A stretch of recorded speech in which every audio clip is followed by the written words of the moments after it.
جی تو پیارے بچوں، آج ہم آپ کے لیے ایک اور بہت ہی پیاری اور انتہائی مزے کی کہانی لائے ہیں، جادوئی چڑیا۔ اگر چینل کو آپ نے سبسکرائب نہیں کیا تو فوراً سبسکرائب کر لیں اور ویڈیو کو آخر تک ضرور دیکھیے گا۔ رحیم ایک بہت ہی پیارا اور محنتی بچہ تھا، لیکن اس کی قسمت کے اس کے ابو اس کے بچپن میں ہی فوت ہو چکے تھے اور اس کی والدہ اکثر بیمار رہتی تھی۔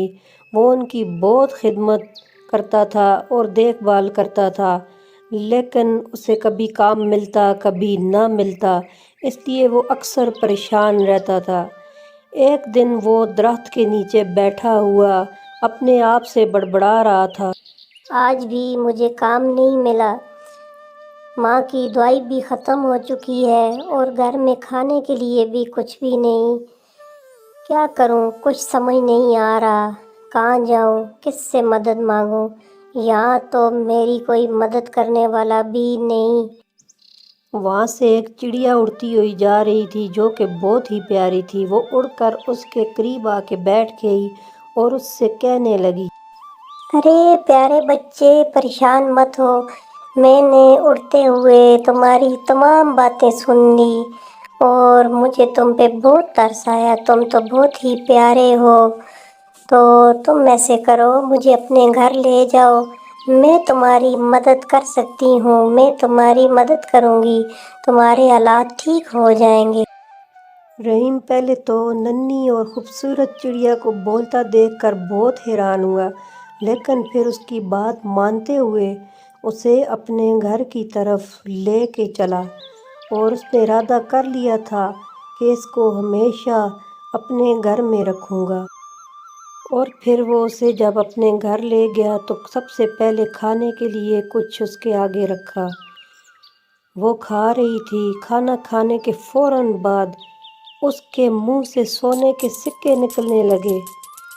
رحیم بہت حیران اور پریشان دیکھ رہا تھا اور پھر اس کے بعد اس کی خوشی کا ٹھکانہ نہیں رہا اور وہ خوشی سے اپنے اوپر قابو نہ پاتے ہوئے جھومنے لگا۔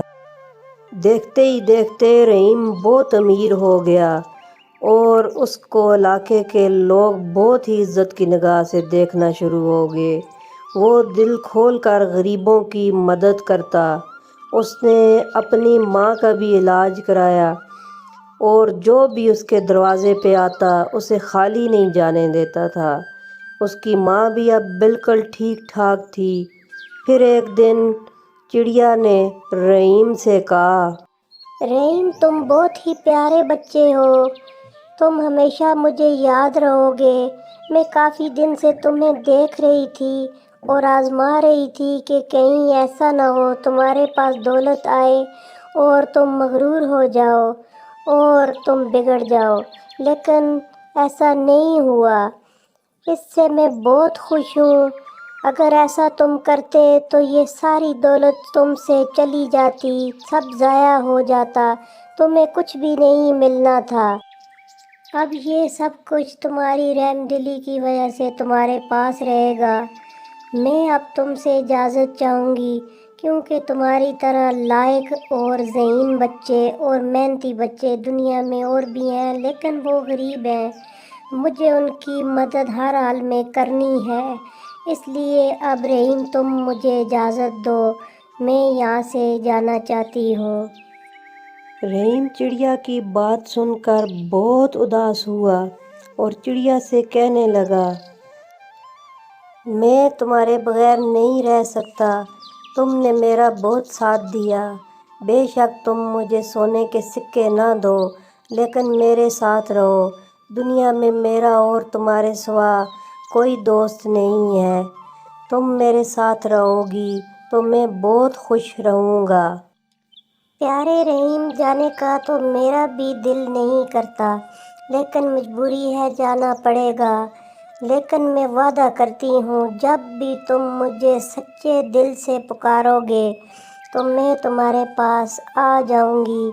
جس طرح کی بھی تمہیں مدد کی ضرورت ہوگی میں تمہاری مدد کروں گی، لیکن تم اسی طرح اپنے سے کمزور لوگوں کی مدد کرتے رہنا، اسی میں بھلائی ہے، اور اس طرح تمہیں اور کامیابی ملے گی۔ اس کے بعد جادوئی چڑیا نے رحیم اور اس کی ماں کو الوداع کہا اور وہاں سے اڑ گئی۔ تو پیارے بچوں، اس کہانی سے ہمیں سبق یہ ملتا ہے کہ ہمیں ہر حال میں غریبوں کی اور اپنے سے کم تر لوگوں کی مدد کرنی چاہیے اور ان کا ساتھ دینا چاہیے، اور اگر ہم خود غریب ہیں تو ہمیں محنت کرنی چاہیے، محنت کا صلہ ایک دن ضرور ملتا ہے۔